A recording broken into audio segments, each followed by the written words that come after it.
San Francisco city officials promising to hold those accountable after 49ers first-round draft pick Ricky Pearsall is shot while fighting off an attempted robber. Police say that this shooting happened around 3:30 this afternoon near Geary and Hyde, not far from Union Square. Officers tell us Pearsall was walking outside when he was confronted by a 17-year-old armed with a gun. A struggle ensued, shots were fired, and soon both Pearsall and the suspected gunman were taken to the hospital.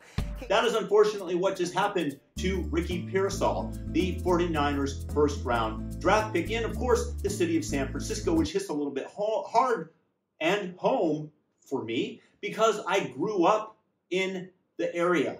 San Francisco with open-air drug markets, with rampant crime that they claim is going down because people stop reporting it, because the police don't enforce anything, because the corrupt district attorney, formerly Chesa Boudin, did not put the law behind anything and just released all of the criminals based on racial and social justice equity, as they are currently doing next door in Oakland? Well, my friends, this unfortunately is the precipitant of such policies, where this occurs on a regular basis and people don't even bother to turn in the criminals, knowing that nothing's going to happen to them, so it's going to be a waste of their time, thus giving criminals free reign to run into stores and steal up to $950 each and be let off the hook. This is a place where businesses must die because the economics and incentives offered by the city and the state dictate that it is so.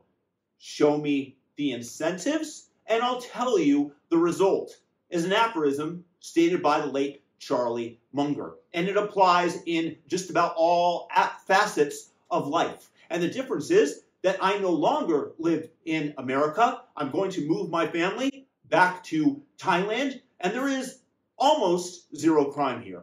You know why? Two reasons. Number one, it's cultural.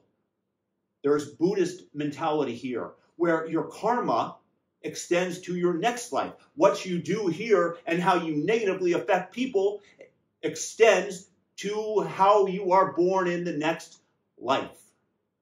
Then you have very tough criminal penalties. I was talking with a realtor who told me that if you steal as little as 100 baht or $3 worth, it's an automatic 6-month jail sentence. Now, upon further research, I'm not sure if that was entirely accurate, but nevertheless, there are harsh penalties, and I would much rather that people believe that, along with it being culturally frowned upon, to commit heinous crimes. Whereas in the States, as you allow such crimes to go unpunished, more and more people think of the incentive, that the rewards, in terms of the fact that they can easily get away with it, and say maybe it's worth a try. And then you tip the culture in such a manner that this becomes more prevalent. A man who asked not to appear on camera, standing nearby. Within a second, the police they came in, and then the guy that got shot, he crossed on the other side. He was shot on the left-hand side.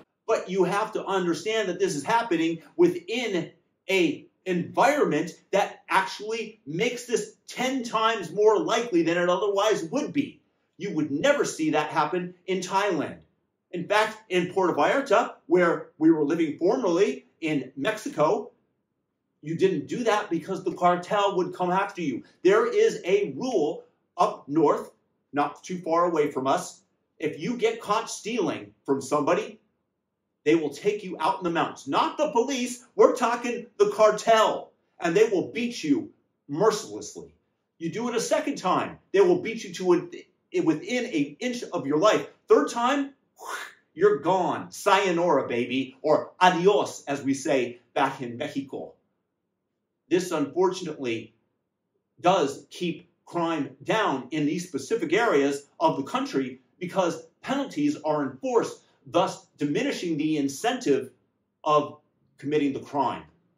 There is a penalty that is associated. This does not happen in California, where once again you're allowed to steal up to $950 worth of stuff. Just walk into a store. Don't steal the latest iPhone, steal last year's model that would fall under $900 and you're golden, baby. If you get caught, there's nothing that's going to happen to you. And thus it snowballs and extends itself to the point where the first round draft pick, this 23-year-old with an incredibly bright future, gets shot in the chest in San Francisco. This is not random.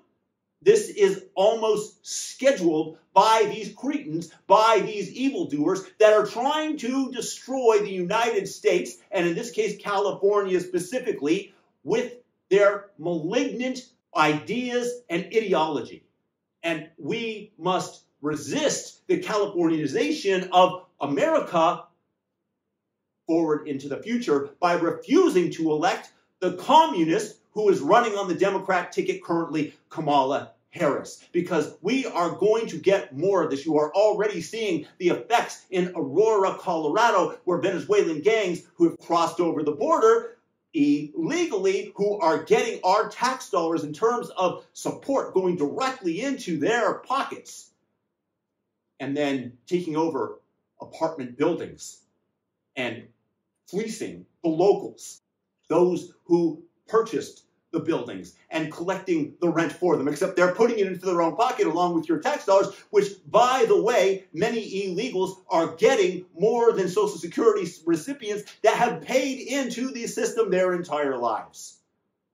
I feel terrible for the 49ers wide receiver, Ricky Pearsall. Unfortunately, it's going to happen more and more. It's a simple function of incentives, de-incentives being completely dropped, and the culture shifting towards one where criminality is looked upon not with disdain, but with rather grudging acceptance of it taking place. This is the Democrats. This is what they've done to the nation, and that's why I've left the party. And I hope you do too. If you have any thoughts, leave a comment below and thumb up the video. Have a fantastic day, unless you're one of those responsible for the policies of California, San Francisco, or the DNC. In which case, I hope you get hit by lightning. Peace.